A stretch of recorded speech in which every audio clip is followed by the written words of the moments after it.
आज हम olympiad question bank के सॉल्यूशन में विज्ञान विषय का संपूर्ण हल का प्रश्न नंबर 121 से स्टार्ट करने जा रहे हैं और 120 नंबर तक के प्रश्न हमने पिछले भाग में कंप्लीट कर लिए थे। 40-40 क्वेश्चनों के 3 भाग कंप्लीट हुए थे और आज का हमारा चौथा पार्ट है। इस चौथे पार्ट में हम स्टार्ट करते हैं प्रश्न नंबर 121 से। पोचमपल्ली में अधिकांश लोग हैं। पोचमपल्ली में अधिकांश लोग कौन है? किसान है, बुनकर है, प्लम्बर है या फिर कारपेंटर है। आपको ध्यान रखना है ये वाला। इसमें सही आंसर आएगा बुनकर। बुनकर वे लोग होते हैं जो कि धागे से कपड़ा बनाते हैं। अगला है क्वेश्चन नंबर 122। पोचमपल्ली किस राज्य में स्थित है? तो पोचमपल्ली आपका तेलंगाना राज्य के अंतर्गत आता है, तेलंगाना राज्य में आता है। प्रश्न नंबर 123। 123 में हाथ से बनी सजावटी घरेलू वस्तुओं को कहते हैं हस्तशिल्प, दीवार घड़ी, पर्दे, साड़ी। तो जो सजावट की चीजें होती है, घरेलू उपयोग में लाई जाती है, उनको हाथ से बनाया जाता है और उस कला को हस्तशिल्प कला भी कहते हैं। तो यहां पर इसका सही आंसर हो जाएगा आपका हस्तशिल्प। हाथों से बनी हुई चीजें जो होती है उन्हें हस्तशिल्प कला के द्वारा बनाई गई चीजें कहते हैं और इन कलाकारों को हस्तशिल्पकार भी कहते हैं। अब नेक्स्ट है आपका 124। पोचमपल्ली में पारंपरिक व्यवसाय है पढ़ाई करना, कालीन बनाना, पेड़ लगाना, सड़क बनाना। तो यहां पर चूंकि हस्तशिल्प से संबंधित इसका है, इसलिए इसका सही आंसर आ जाएगा कालीन बनाना। जो आपकी दरी वगैरह होती है, धागे से बनती है, ये सब जो है पोचमपल्ली में पारंपरिक व्यवसाय के अंतर्गत बनकर आती है। प्रश्न नंबर 125। जो व्यक्ति धागों से कपड़ा बनाता है उसे कहते हैं, जो व्यक्ति धागों से कपड़ा बनाता है उसे क्या कहते हैं? लोहार। लोहार तो आपका लोहे से दूसरी चीजें बनाता है काट पीट कर। बढ़ई, बुनकर या कुम्हार। कुम्हार तो आपका मिट्टी से घड़े वगैरह बनाता है। तो यहां पर इसका सही आंसर हो जाएगा बुनकर। बुनकर ही वो व्यक्ति होता है जो कि धागों से कपड़ा बनाता है, उसे बुनकर कहते हैं। जिस प्रकार से गाड़ी चलाने वाले को ड्राइवर कहते हैं, तो यहां पर जो व्यक्ति धागों से कपड़ा बनाता है उसे बुनकर कहा जाता है। जो आपका लकड़ी का काम करता है, आपके लिए दरवाजे बनाता है, जो आपके घर बनाता है, उसे आप मिस्त्री कहते हैं। इसी प्रकार से इन्हें बुनकर कहा जाता है। केवल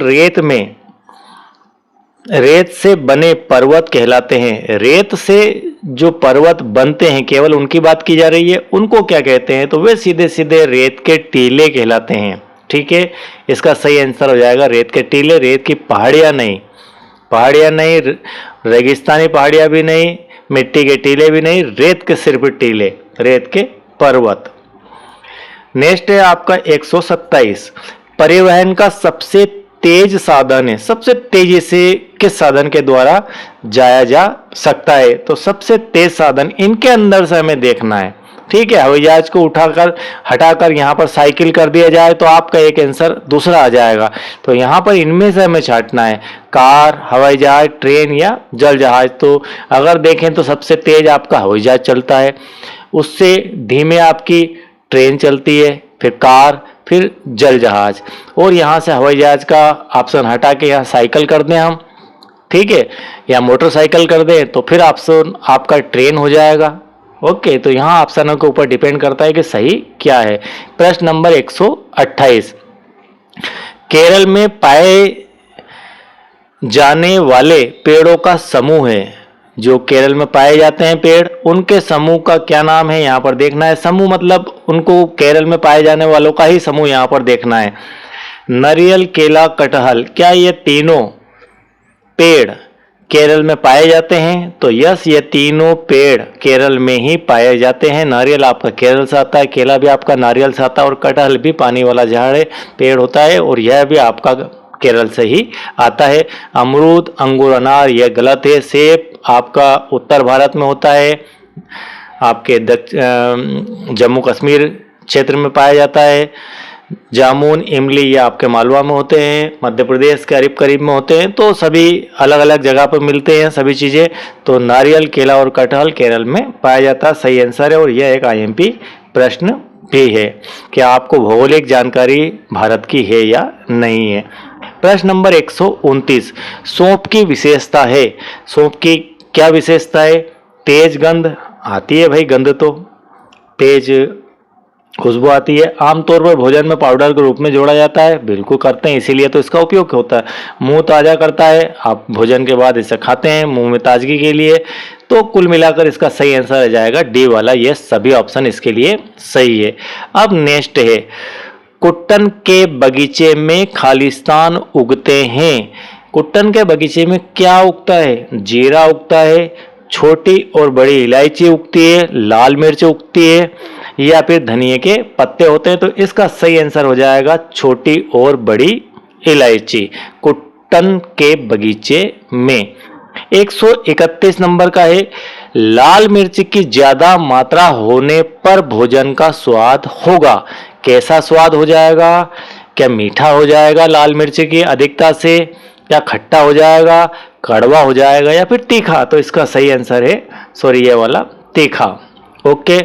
प्रश्न नंबर 132, जब दांत में दर्द होता है तो किस मसाले का उपयोग किया जाता है? दांत में यदि दर्द हो गया तो कौन से मसाले का उपयोग किया जाता है? तो यहां पर आपका सही आंसर आ जाएगा लौंग। लौंग एक प्रकार के मसाले के अंतर्गत आता है, और इस लौंग का उपयोग दांत दर्द के समय भी किया जाता है। प्रश्न नंबर 133, कौन से राज्य में सबसे ज्यादा मसालों का उत्पादन होता है? मोस्ट आईएमपी क्वेश्चन है, कई बार रिपीट किया जा चुका है, और आपको इन फ्यूचर यह क्वेश्चन देखने को मिलता रहेगा। सबसे ज्यादा मसालों का उत्पादन कौन से राज्य में होता है? तो वह राज्य है आपका केरल। ठीक है, केरल में मसालों का सबसे ज्यादा उत्पादन किया जाता है, और मसालों के कारण ही अंग्रेज और दूसरे विदेशी लोग उस तरफ से कालीघाट से भारत में एंटर हुए थे, क्योंकि मसालों का व्यापार ही हिंदुस्तान सबसे पहले किया करता था। सबसे बड़ा निर्यातक देश विश्व में मसालों का भारत था, और अब भी है। 134, किस मसाले को काले मोती भी कहते हैं? कौन सा ऐसा मसाला है जिसे काला मोती कहा जाता है? तो आपको यह पता होगा, आपके सभी के घरों में काली मिर्च पाई जाती है, इसे काला मोती भी कहा जाता है। प्रश्न नंबर 135, थन्ना मंडी किस राज्य में स्थित है? तो आपको यहां पर बताना है कि थन्ना मंडी किस राज्य में है। दिल्ली में है, जम्मू कश्मीर में है, उत्तराखंड में है, या फिर पंजाब में है? तो इसका सही आंसर आ जाएगा जम्मू कश्मीर। जम्मू कश्मीर के अंदर थन्ना मंडी है। प्रश्न नंबर 136, हमारे देश के समुद्री क्षेत्र में रक्षा करने वाली सेना को क्या कहते हैं? उस सेना का क्या नाम है? तो जो सेना हमारी समुद्र क्षेत्र में रक्षा करती है वह हमारी कौन सी सेना कहलाती है? वायुसेना, थल सेना, अग्नि सेना, या फिर जल सेना?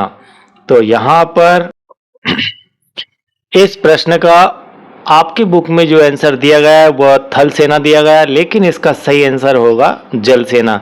जल सेना जल के अंदर कार्य करती है, और समुद्री क्षेत्रों में रक्षा का कार्य जल सेना के द्वारा किया जाता है। ठीक है। प्रश्न नंबर 137, किसी भी दुर्घटना के होने पर घायलों को दी जाने वाली आकस्मिक सहायता को कहते हैं? कौन सी सहायता दुर्घटना होने पर आकस्मिक अचानक जो दुर्घटना होती है, दुर्घटना अचानक ही होती है, उस समय कौन सी सहायता उनको दी जाती है? क्या राहत राशि देने से मरीज ठीक हो जाएंगे? मेडिकल इमरजेंसी मतलब तुरंत उनको स्वास्थ्य लाभ दिया जाए, डॉक्टर उपलब्ध करवाया जाए, जो भी आवश्यकता लगे मेडिकल संबंधी उन्हें उनकी पूर्ति की जाए, तो उसे बोला जाता है मेडिकल इमरजेंसी। तो मेडिकल इमरजेंसी सहायता उन व्यक्तियों को जो दुर्घटना में घायल हुए हैं उन्हें दी जाती है। स्थायी आवास देने से गलत, आहार देने से गलत, तो यहाँ पर इसका सही आंसर बी हो जाएगा। प्रश्न नंबर 138, सिक्टपो पुल खालिस्तान गांव में स्थित है, तो आपका इसका सही आंसर हो जाएगा लद्दाख। ठीक है, लद्दाख में यह जो पुल है, इस पुल का नाम दिया है, या लद्दाख गांव लद्दाख में स्थित है। ये जो सिक्टपो पुल नाम का गांव कहाँ पर स्थित है, तो वो लद्दाख में स्थित है। अब यहाँ पर प्रश्न नंबर 139, अगर आपके स्कूल में कोई विकलांग बच्चा है और वह स्कूल में कैसे प्रवेश करेगा? कोई विकलांग बच्चा है, मान लीजिए दिव्यांग बच्चा है, वो दिव्यांग बच्चा स्कूल में कैसे आएगा? चलकर, रैंप एवं व्हील चेयर के द्वारा, उठाकर उसको कोई लेकर आएगा, इनमें से कोई नहीं। तो जो दिव्यांग बच्चे होते हैं उनके आने जाने के लिए स्कूलों के अंदर रैंप की व्यवस्था रहती है और व्हील चेयर की व्यवस्था होती है, ट्राइसिकल होती है, उसके ऊपर वो बैठकर आते हैं। ठीक है, और व्हील चेयर दोनों हाथों से पीछे से उन्हें बिठाकर धकेल कर उन्हें आगे ले जाया जाता है, या अपने हाथ से भी उन्हें वे चला लेते हैं। तो उनकी सहायता से वह आपके स्कूल तक आएगा, स्कूल में प्रवेश करेगा। ठीक है, और जहाँ भी इस प्रकार के बच्चे आपको मिले तो ध्यान रखिए उनका और उनकी मदद का प्रयास हमेशा कीजिए। प्रश्न नंबर 140, नौसेना दिवस कब मनाया जाता है? बहुत ही इम्पोर्टेंट प्रश्न है कि नौसेना दिवस कब मनाया जाता है। तो यह मनाया जाता है 4 दिसंबर को नौसेना दिवस मनाया जाता है। 141 नंबर, मेरे कान एवं पैर नहीं होते हैं, मैं पृथ्वी की कंपन से चीजों को पहचान एवं देख पाता हूं, मेरा नाम क्या है? ये एक आईएमपी तथ्य है, फैक्ट है, आपको ये पता होना चाहिए। आप जानते भी होंगे लेकिन आप भरोसा कम करते हैं। लेकिन उस जानवर का नाम है यहाँ पर सांप। सांप ना तो कान होते हैं सांप के, ना वो चल सकता है, पैर भी नहीं हो सकते, सिर्फ वो वाइब्रेशन के माध्यम से ही, वाइब्रेशन मतलब कंपन से, जब आप चलते हैं धरती पर तो आपके पैरों का कंपन को महसूस करके सांप जो है पता लगाते हैं कि कोई व्यक्ति आ रहा है, जा रहा है, कितनी डिस्टेंस पे, वो सारी चीजें उसको जो है वाइब्रेशन के माध्यम से ही महसूस होती है। तो वह कंपन से चीजों को पहचानता है और देख पाता है। अब देख पाने के लिए तो हालांकि आंखें दी गई है। 142, गांधी जी की 150वीं वर्षगांठ पर स्वच्छता हमारी जिम्मेदारी एवं फर्ज है समझने के लिए अभियान चलाया गया। कौन सा अभियान चलाया गया? उस अभियान का नाम आपको यहाँ पर बताना है। तो यहाँ पर ऑप्शन है भारत छोड़ो अभियान, साक्षरता अभियान, स्वच्छ भारत अभियान। तो यह बहुत ही फेमस अभियान है भारत का और इसे काफी हद तक इस अभियान को सभी ने आगे बढ़ाया है और स्वच्छ भारत बनाया है। प्रश्न नंबर 143, असम के घर जमीन से 8 से 10 फीट ऊंचे बांस एवं लकड़ी से बनाए जाते हैं, इसका क्या कारण है कि इनको 8 से 10 फीट ऊंचे बांस और लकड़ी से बनाया जाता है? असम में सर्दी बहुत होती है, इस कारण जमीन से 8-10 फीट ऊंचे बांस से बनाते हैं। ठीक है, या फिर असम में बारिश बहुत होती है, तो इसका सही आंसर आ जाएगा बारिश। बारिश ज्यादा होने के कारण ऐसा किया जाता है, थोड़े से ऊपर इनको घरों को बनाया जाता है। नेक्स्ट है 44 पेट दर्द को ठीक करने के लिए किस घरेलू मसाले का उपयोग किया जाता है। ये मोस्ट टाइम पे और आप भी ध्यान रखिए, यदि आपका पेट दर्द होता है तो इसे आप आजमा भी सकते हैं और आपके घरों में इस प्रकार से इस मसाले का उपयोग किया भी जाता होगा पेट दर्द के समय। तो पेट दर्द के समय अजवाइन का उपयोग किया जाता है। यह मसाला है एक प्रकार का, और यह जो है आपको किसी प्रकार की एसिडिटी गैस बन गई है उस स्थिति में भी वह पाचन क्रिया को तेज करके और आपके इस गैस वाली समस्या को सॉल्व कर सकता है। प्रश्न नंबर 145 लेकिन इनका उपयोग सीधे सीधे नहीं करना है, किसी बड़े से पूछकर ही समझकर ही उपयोग करना है, नहीं तो आप एक मुट्ठी फाँक ले तो ये गलत हो जाएगा। 145 पानी एवं स्पर्श से फैलने वाले रोगों को कहते हैं। 145 में पूछा गया है कि पानी से एवं किसी को संपर्क करने से फैलने वाले रोग कौन से रोग है। बहुत ही मोस्ट IMP क्वेश्चन है। संक्रमण रोग, कैंसर, जोड़ों का दर्द या फिर बेरी। तो संक्रमण का अर्थ ही होता है कि एक दूसरे में ट्रांसफर होने वाला रोग, ठीक है, संक्रमण रोग कहलाता है। तो यह पानी से, अगर किसी पानी में आप यहाँ है तो वह पानी के माध्यम से फैल जाएगा, या फिर किसी को शरीर पर है संक्रमण रोग और अगले शरीर को यदि उसने स्पर्श कर लिया तो वह रोग जो है वहाँ पर उसके द्वारा छूने से भी ट्रांसफर हो जाएगा, उसे बोलेंगे हम संक्रमण रोग। तो यहाँ पर इसका सही आंसर हो जाएगा संक्रमण रोग। और बाकी के जो है, अगर मान लीजिए किसी के पैर में दर्द है तो आप भले उसके साथ में बैठ जाएंगे तो आपके पैरों में दर्द नहीं होगा। और भी कई बीमारियां हैं जो मरीज के संपर्क में आने से नहीं होती, लेकिन संक्रमण रोग ऐसा है जो उस मरीज के संपर्क में आने से हो जाएगा जिसको कि वह रोग है, तो उसे बोलेंगे संक्रमण रोग।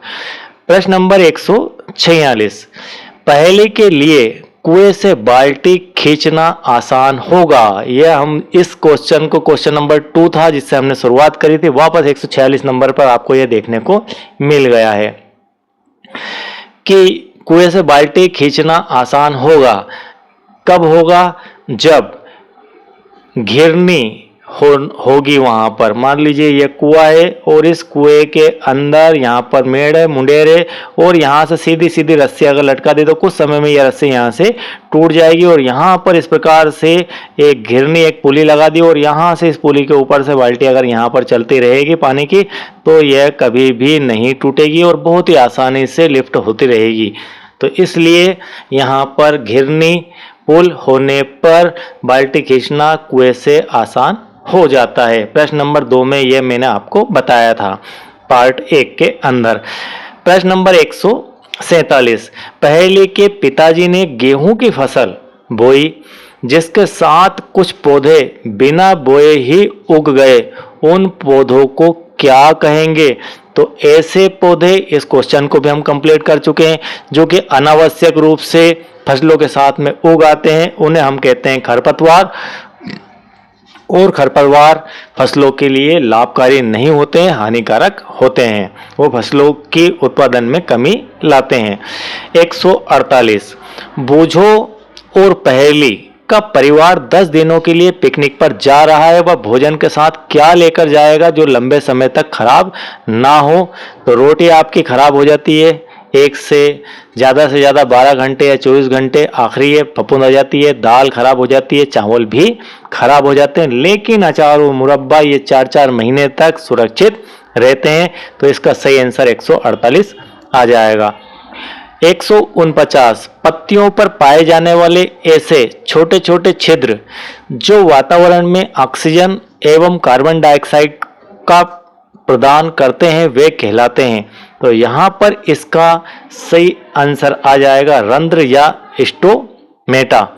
पत्तियों पर पाए जाने वाले छोटे छोटे, एक पत्ती होती है इस प्रकार से, मान लीजिए पेड़ की कोई पत्ती है, इस पत्ती के ऊपर छोटे छोटे छिद्र होते हैं, इन छिद्रों की बात चल रही है जो वातावरण से ऑक्सीजन को लेते हैं और कार्बन डाइऑक्साइड लेते हैं, CO2 और O2 को रिलीज करते हैं।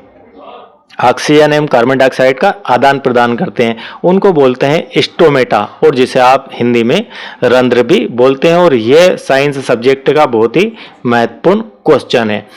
प्रश्न नंबर 150, जड़ें पौधों के लिए कार्य करती है, और मोस्ट आईएमपी क्वेश्चन है ये वाला, कि जो जड़ें होती है वह पौधों के लिए क्या कार्य करती है। तो पौधों को जमीन से बांधती है ताकि वो हवा में ना गिरे, ऐसा करती है।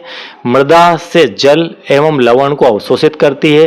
क्या श्वसन क्रिया करती है, या कोई कार्य नहीं करती है। तो इसमें आपका सही आंसर क्या होगा। तो आपको यहाँ पर पूरे आंसर ठीक ठाक पढ़ना है, फिर इसका आंसर देना है, क्योंकि इसके जो सही आंसर है वो इन्हीं के बीच में से ही है। तो यहाँ पर एक ऑप्शन ऊपर दिया गया है आ और बा। अब देखते हैं इसमें से क्या होगा। ठीक है, पौधों को जमीन से बांधती है, तो क्या जड़ें पौधों को जमीन से बांधती है। तो यस, ऐसा करती है। मृदा से जल एवं लवण को अवशोषित करती है, तो ऐसा भी करती है। श्वसन क्रिया करना, श्वसन क्रिया जड़ करती है क्या, जड़ नहीं करती है। यहाँ पर यही बात फिर से कहेंगे कि रंध्र स्टोमेटा के द्वारा आपके श्वसन क्रिया की जाती है, कोई कार्य नहीं करती है, तो यह भी गलत है। तो आपके ये दोनों सही है, आ और सा। ठीक है, तो हमारे सही कौन से हैं, आ और बा। तो यहाँ पर आ और बा कहाँ पर है, आ और बा आपका यहाँ पर दिया गया है डी वाला, यह सही है। प्रश्न नंबर 151, हमारे शरीर को स्वस्थ रखने के लिए लाभदायक आहार है। क्या हमें खाना चाहिए कि हमारा शरीर स्वस्थ रहे। तो इसका बिल्कुल क्लियरली आंसर अंकुरित अनाज होता है, और आप सभी को भी अंकुरित अनाज खाना चाहिए। डिब्बा बंद भोजन खराब हो जाता है, नहीं बिस्किट केक चिप्स, नहीं पिज्जा बर्गर, बिल्कुल भी नहीं। और अंकुरित अनाज ये आपको खाना चाहिए। 152, पक्षी आसमान में आसानी से उड़ पाते हैं। किस कारण से उड़ पाते हैं, क्योंकि उनके पंख होते हैं, इस कारण से वे आसानी से आसमान में उड़ पाते हैं। उनके पंजे बड़े होते हैं, हड्डियां खोखली होती है, सब गलत बातें हैं, लेकिन उनके पंख होते हैं। अगर पंख ना हो तो वो नहीं उड़ पाएंगे, और हमारे पंख नहीं है इसलिए हम नहीं उड़ पाते हैं, जिनके पंख होते हैं वो उड़ जाते हैं। 153 नंबर का क्वेश्चन है, ऐसे जीव जो पेड़ पौधों की पत्तियां भोजन के रूप में खाते हैं, बड़ा ही आईएमपी है, ध्यान से देखिए। ऐसे जीव जो पेड़ पौधों की पत्तियां भोजन के रूप में खाते हैं एवं अपने समान शिशु को जन्म देते हैं, ऐसे जीव का आपको यहाँ पर नाम बताना है। तो ऐसा जीव कौन है। शेर खाता है क्या पेड़ पौधे की पत्तियां, नहीं खाता। बकरी खाती है, चीता नहीं खाता, चूहा नहीं खाता है। तो सिर्फ बकरी एक ऐसा जानवर है जो पेड़ पौधों की पत्तियां खाता है और उसके जैसा ही शिशु को जन्म देता है। प्रश्न नंबर 154, यदि हमें डॉक्टर खट्टे रसीले फल खाने की सलाह देते हैं तो हमें रोग है, ऐसा कह रहे हैं कि आपको खाना चाहिए खट्टे रसीले फल, तो आपको कौन सा रोग होना चाहिए। इसका अर्थ है कि आपको स्कर्वी रोग हो चुका है और डॉक्टर ने आपको खट्टे रसीले फल खाने की सलाह यदि दी है तो आप स्कर्वी रोग से ग्रसित हैं। प्रश्न नंबर 155, ऐसा जीव जिसके दांत काटने एवं कुतरने के कारण घिसते एवं हमेशा बढ़ते हैं, ऐसा कौन सा जीव है। तो ऐसा जीव आपका है गिलहरी। ठीक है, इसका नाम ध्यान रखना, इसको देखा भी होगा आपने गिलहरी को, बहुत ही बढ़िया, बहुत ही फुर्तीला जीव है। गिलहरी आसपास घूमता ही रहता है, अक्सर देखने में आता है। तो यह एक ऐसा जीव है जिसके दांत काटने एवं कुतरने के कारण घिसते एवं हमेशा बढ़ते रहते हैं, मतलब हमेशा उसके दांत इसके कारण से घिस जाते हैं और फिर ऑटोमेटिक बड़े भी हो जाते हैं। तो ये विशेषता चूहों में भी होती है, ठीक है, और यही विशेषता गिलहरी में भी होती है। प्रश्न नंबर 156, एनीमिया रोग से शरीर के घटक में कमी हो जाती है, कौन सी चीज एनीमिया रोग से शरीर में कम हो जाती है। तो एनीमिया रोग को शुद्ध भाषा में हम कहते हैं कमजोरी, और यह होता है हीमोग्लोबिन की कमी के कारण यदि आपके शरीर में, जिसे आप लौह तत्व भी कहते हैं, ठीक है, लौह तत्व की कमी के कारण एनीमिया रोग होता है और लौह तत्व ही हीमोग्लोबिन बनाते हैं, तो हीमोग्लोबिन के कमी के कारण एनीमिया रोग होता है। मोस्ट आईएमपी प्रश्न है ये, अक्सर पूछा जाता है, इसे लगा लीजिए आईएमपी। ठीक है, प्रश्न नंबर 157, लौह तत्व की कमी को शरीर में पूर्ति करने के लिए अधिक मात्रा में भोजन में सम्मिलित करना चाहिए। अभी मैंने जस्ट बताया है आपको, लेकिन फिर भी यहाँ आंसर देखते हैं। अधिक नमक खाने से क्या लौह तत्व की पूर्ति हो पाएगी? तो बिल्कुल गलत आंसर है, नमक ज़्यादा नहीं खाना चाहिए, इससे कुछ भी नहीं होना है। तेल मसाले वाला भोजन, यह भी गलत आंसर है। और गुड़, आंवला और हरी पत्तेदार सब्जियां, डॉक्टर आपसे कहते हैं हरी पत्तेदार सब्जियां खाइए, इसके अंदर सबसे अधिक मात्रा में लौह तत्व पाए जाते हैं। तो यहाँ पर इसका सी आंसर हो जाएगा, डिब्बा बंद खाना बिल्कुल नहीं खाना है। ठीक है, प्रश्न नंबर 158, समुद्र से प्राकृतिक रूप से नमक प्राप्त करने के लिए समुद्र के किनारे जमीन पर क्यारियां बनाकर उसमें समुद्री जल भर दिया जाता है। कुछ दिनों बाद क्यारियों में नमक शेष बचता है, इसका क्या कारण है? इसका क्या कारण है ये आपको बताना है। तेज धूप के कारण पानी सूख जाता है, सही है। यही तो है नमक बनाने का तरीका, कि जब आपका समुद्र का पानी किसी गड्ढे में इस प्रकार से भर दिया जाता है, तो यहाँ मान लीजिए पानी भरा है और कुछ समय बाद यह धूप निकलेगी और सूख जाएगा, तो सूखने के बाद क्या बचेगा? यहाँ पर सिर्फ नमक ही नमक बच जाएगा, पानी उड़ जाएगा। तो तेज धूप के कारण पानी सूख जाता है और नमक बच जाता है, नमक के ढेर वहीं रह जाते हैं, पानी नमक में घुल जाता है, पानी को छान कर अलग किया जाता है, उपरोक्त सभी। तो सीधे सीधे वहीं से यही है, नमक के ढेर वहीं पर बच जाते हैं पानी सूखने के कारण। तो ये ए वाला आंसर आपका आ जाएगा। 159, सांप के काटने पर जहर के असर को खत्म करने के लिए दी जाने वाली दवाई बनाई जाती है। बहुत ही महत्वपूर्ण है, आप इसे ध्यान रखिएगा कि सांप के काटने पर जहर के असर को खत्म करने के लिए दी जाने वाली दवाई सांप के जहर से ही बनती है। जहर ही जहर को काटता है, तो सांप के जहर से ही उस दवाई को निर्मित भी किया जाता है, सांप के जहर को उतारने के लिए। इसे बोलेंगे एंटीबायोटिक, उसकी एंटीबायोटिक है वो। प्रश्न नंबर 160, सूक्ष्म वस्तुओं को देखने के लिए उपयोग किया जाता है। जो बारीक बारीक बिल्कुल जो हमारी सिंपल साधारण आंखों से नहीं दिखाई देती है, ऐसे वस्तुओं को भी देखा तो जाता है, लेकिन किस इंस्ट्रूमेंट के द्वारा, किस माध्यम से, किस उपकरण से देखा जाता है, उस उपकरण का नाम क्या है? उस उपकरण का नाम है माइक्रोस्कोप। माइक्रोस्कोप में माइक्रो शब्द मतलब बहुत ही बारीक से बारीक चीज को देखने के लिए उसको बारीक से बारीक चीज को बोलते हैं माइक्रो, बहुत ही महीन बारीक। और उस इंस्ट्रूमेंट को बोलते हैं, उपकरण को माइक्रोस्कोप। थर्मामीटर से टेम्परेचर नापा जाता है, बुखार नापी जाती है। ग्लोब जो है आपका वह पृथ्वी की एक नमूना होती है। तो यहाँ पर सही आंसर आ जाएगा आपका माइक्रोस्कोप। तो इस प्रकार से आपके यहाँ तक पार्ट नंबर 4 तक 160 क्वेश्चन कंप्लीट हो चुके हैं। आई होप कि यह वीडियो आपको बहुत ही पसंद आ रहे होंगे, और यदि आपको वीडियो पसंद आ रहे हैं तो आपको 2 काम करना है। एक तो लाइक करना है और सभी अपने दोस्तों को इसे शेयर करना है। और यदि आपने चैनल को अब तक सब्सक्राइब नहीं किया है तो चैनल को सब्सक्राइब भी कीजिए और बेल आइकन को प्रेस कीजिए। और सभी सब्जेक्ट के वीडियोस आपको यहाँ पर फ्री ऑफ चार्ज देखने को मिल रहे हैं, तो देखिए, सीखिए